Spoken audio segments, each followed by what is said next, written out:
Voilà, un accord évidemment géostratégique. On en parle avec vous, Mathieu Mabin. Bonjour, en direct de Washington. Qu'est-ce qui sera en jeu avec cette visite de Volodymyr Zelensky aux États-Unis vendredi ? Alors, plusieurs choses, évidemment, Nina, comme vous l'imaginez. D'abord, le premier enjeu, c'était le retour de Volodymyr Zelensky à la table des négociations, tout simplement.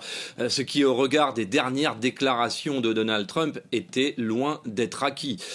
Vous me l'accorderez. En cela, la visite d'Emmanuel Macron en début de semaine semble avoir porté ses fruits, puisque c'était effectivement l'une des requêtes du président français auprès de son homologue américain.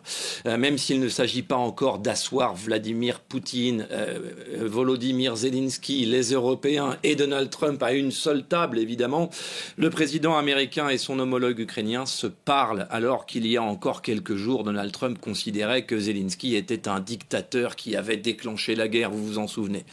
On peut donc raisonnablement considérer qu'il s'agit là d'une avancée. Ensuite, vous vous souvenez des déclarations de Donald Trump qui assumait clairement son intention de faire main basse sur les métaux précieux ukrainiens pour se rembourser des dépenses militaires américaines des 3 dernières années. On vient de voir un excellent résumé.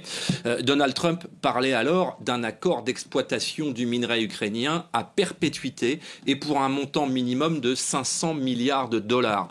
Volodymyr Zelensky avait fini par refuser, ce qui avait clairement l'apparence d'une appropriation des ressources fondamentales de l'Ukraine par les États-Unis. Alors, pourquoi le président ukrainien semble-t-il revenir au moins partiellement sur ce refus au moment où on parle? D'abord parce que désormais, l'accord dont on ne possède pas de copie, au moment où on parle, il faut le préciser, l'accord semble désormais moins contraignant au sens juridique du terme. Je m'explique. La notion de perpétuité pourrait avoir disparu déjà.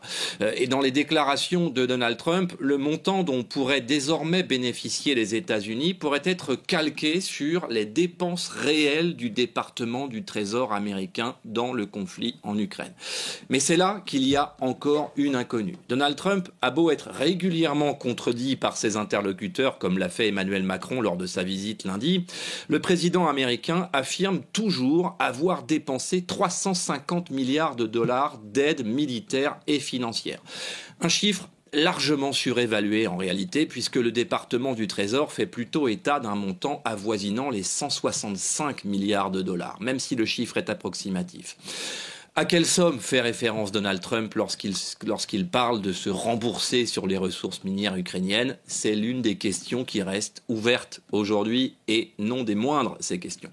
Mais pour tomber d'accord, Donald Trump propose à Volodymyr Zelensky la création, on l'a dit, d'un fonds commun d'investissement et d'exploitation en réalité. Ce qui, c'est vrai, faciliterait le partage des bénéfices. Par ailleurs, et parmi les conditions qui, semble-t-il, ont été imposées par l'Ukraine, le coût des infrastructures d'exploitation serait assumé par les États-Unis, sans que cela puisse être aujourd'hui chiffré.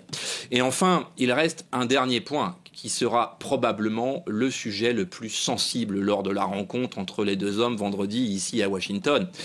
Certaines des terres rares, certains des métaux précieux en question se trouvent aujourd'hui sur des territoires occupé par la Russie. Or, Donald Trump, dans son dialogue avec Vladimir Poutine, a déjà évoqué la possibilité que la Russie puisse également exploiter ce minerai.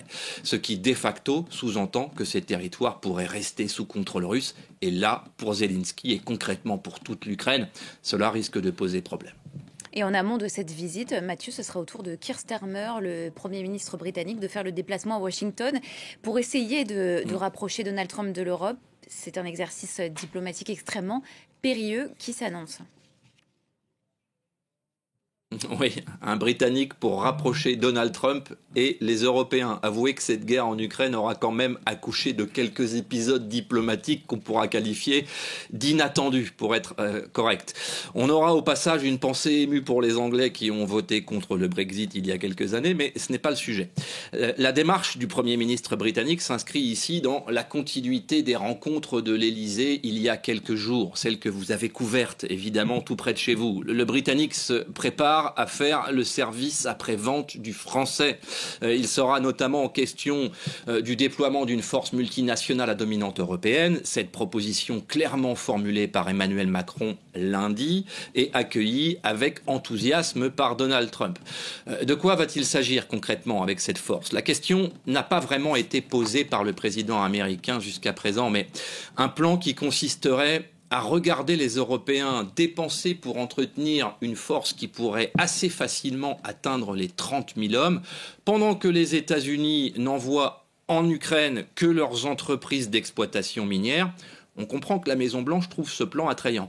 Pour exploiter, il faut la paix, évidemment, et pour avoir la paix, il faut figer une situation tactique extrêmement tendue. Ça pourrait être la mission de cette force. Et donc, oui, une force d'interposition pourrait s'avérer indispensable, mais attention, cela ne rendra pas à l'Ukraine ses territoires, encore une fois. Et au moment où nous parlons, l'Europe est le seul acteur de la crise qui ne tirerait finalement aucun bénéfice financier d'une paix retrouvée, à moins que le Britannique soit également à Washington pour négocier en son nom propre une participation des Anglais à l'exploitation minière aux côtés des Américains.